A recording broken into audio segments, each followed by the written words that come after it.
समरकंद से तवील सफ़र तय करके आने वाला कासिद सल्तनत इस्लामिया के हुक्मरान उमर बिन अब्दुल अजीज़ से मिलना चाहता था। उसके पास एक ख़त था जिसमें गैर मुस्लिम पादरी ने मुसलमान सिपह सलार कतीबा बिन मुस्लिम की शिकायत की थी। ख़त में लिखा था, हमने सुना था कि मुसलमान जंग और हमले से पहले कबूल इस्लाम की दावत देते हैं। अगर दावत कबूल ना की जाए तो जजिया देने का मुतालबा करते हैं, और अगर कोई इन दोनों शराइत को कबूल करने से इनकार करे तो जंग के लिए तैयार हो जाते हैं। मगर हमारे साथ ऐसा नहीं किया गया और हम पर रातों रात अचानक हमला करके हमें मफ्तूह कर लिया गया है। ये ख़त समरकंद के सबसे बड़े पादरी ने सल्तनत इस्लामिया के फरमारवां उमर बिन अब्दुल अजीज़ के नाम लिखा था। दमिश्क के लोगों से शहंशाह वक्त की क़याम गाह का मालूम करते करते वो कासिद एक ऐसे घर जा पहुंचा जो इंतहाई मामूली और खस्ता हालत में था। एक शख्स दीवार से लगी सीढ़ी पर चढ़कर छत की लिपाई कर रहा था। एक औरत गारा उठाकर दे रही थी। जिस रास्ते से वो कासिद आया था उसी रास्ते पर वापस चला गया और उन लोगों के पास जा पहुंचा जिन्होंने उसे रास्ता बताया था। उसने लोगों से कहा, मैंने तुमसे इस्लामी सल्तनत के बादशाह का पता पूछा था, ना कि इस मफलूकुल हाल शख्स का जिसके घर की छत भी टूटी हुई है। लोगों ने कहा, हमने तुझे पता ठीक ही बताया था, वही हाकिम वक्त उमर बिन अब्दुल अजीज़ का घर है। कासिद पर मायूसी छा गई और बेदिली से दोबारा उसी घर पर जाकर दस्तक दी। जो शख्स कुछ देर पहले तक लपाई कर रहा था वही अंदर से नमूदार हुआ। कासिद ने अपना तारुफ कराया और ख़त उमर बिन अब्दुल अजीज़ को दे दिया।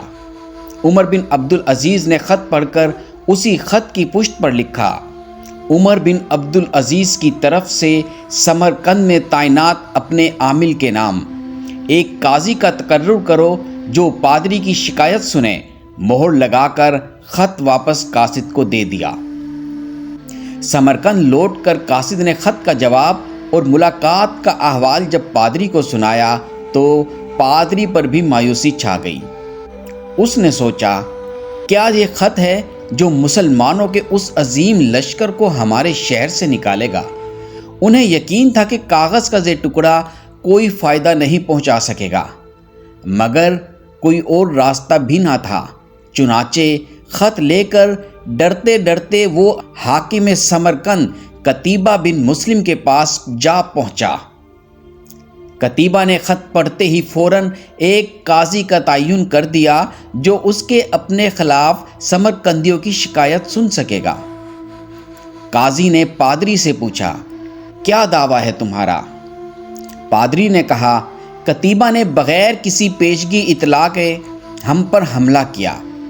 ना तो इसने हमें इस्लाम कबूल करने की दावत दी, ना ही जजिए का कहा, और हमें सोचो विचार का मौका भी ना दिया। काजी ने कतीबा को देखकर पूछा, क्या कहते हो तुम इस दावे के जवाब में? कतीबा ने कहा, काजी साहब, जंग तो होती ही फरेब और धोखा है। समरकंद एक अजीम मुल्क है। इसके करीबो जवार के मुल्कों ने ना तो हमारी किसी दावत को मानकर इस्लाम कबूल किया था और ना ही जजिया देने पर तैयार हुए थे, बल्कि हमारे मुकाबले में इन्होंने जंग को तरजीह दी थी। समरकंद की ज़मीनें तो और भी सर्जो शादाब और ज़ोर आवर थीं। हमें पूरा यकीन था कि ये लोग भी लड़ने को तरजीह देंगे। हमने मौके से फ़ायदा उठाया और समरकंद पर कब्ज़ा कर लिया। काजी ने कतीबा की बात को नज़रअंदाज करते हुए दोबारा पूछा, कतीबा, मेरी बात का जवाब दो। तुमने इन लोगों को इस्लाम कबूल करने की दावत, जजिया या फिर जंग की खबर दी थी? कतीबा ने कहा, नहीं काजी साहब, मैंने जिस तरह पहले ही अर्ज़ कर दिया है, हमने मौके का भरपूर फ़ायदा उठाया। काजी ने कहा, मैं देख रहा हूँ तुम अपनी गलती का इकरार कर रहे हो। उसके बाद तो अदालत का कोई और काम रह ही नहीं जाता। اللہ نے اس دین کو فتح اور عظمت تو دی ہی عدل و انصاف کی وجہ سے ہے، نہ کہ دھوکہ دہی اور موقع پرستی سے۔ میری عدالت یہ فیصلہ سناتی ہے کہ تمام مسلمان فوجی اور ان کے عہدیداران بجائے اپنے بیوی بچوں کے اپنی ہر قسم کی املاک اور مال غنیمت چھوڑ کر سمرقند کی حدودوں سے باہر نکل جائیں اور سمرقند میں کوئی مسلمان باقی نہ رہ پائے۔ اگر ادھر دوبارہ آنا ہو تو بغیر کسی پیشگی اطلاع و دعوت کے اور 3 دن کی سوچ و بچار کی مہلت دیے بغیر نہ آیا جائے۔ پادری جو کچھ دیکھ اور سن رہا تھا وہ ناقابل یقین تھا۔ چند گھنٹوں کے اندر ہی مسلمانوں کا عظیم لشکر قافلہ در قافلہ شہر کو چھوڑ کر جا رہا تھا۔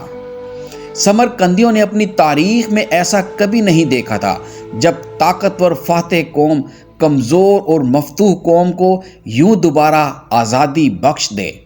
ڈھلتے سورج کی روشنی میں لوگ ایک دوسرے سے سرگوشیاں کرنے لگے۔ یہ کیسا مذہب ہے؟ یہ کیسے پیروکار ہیں؟ عدل کا یہ معیار کہ اپنوں کے ہی خلاف فیصلہ دے دیا اور طاقتور سپہ سالار اس فیصلے پر سر جھکا کر عمل بھی کر دے۔ تاریخ گواہ ہے کہ تھوڑی ہی دیر میں پادری کی قیادت میں تمام شہر کے لوگ گھروں سے نکل کر لشکر کے پیچھے سرحدوں کی طرف دوڑ پڑے اور لا الہ الا اللہ محمد الرسول اللہ کا اقرار کرتے ہوئے ان کو واپس لے آئے۔ یہ سلطنت آپ کی ہے اور ہم آپ کی رعایا بن کر رہنا اپنے لیے فخر سمجھیں گے۔ دین رحمت نے وہاں ایسے نقوش چھوڑے کہ سمرقند ایک عرصے تک مسلمانوں کا دارالخلافہ بنا رہا۔ کبھی رہبر دو عالم حضرت محمد صلی اللہ علیہ وآلہ وسلم کی امت ایسی ہوا کرتی تھی۔ آج غیر مسلم تو دور کی بات، مسلمان سے مسلمان کو امان نہیں۔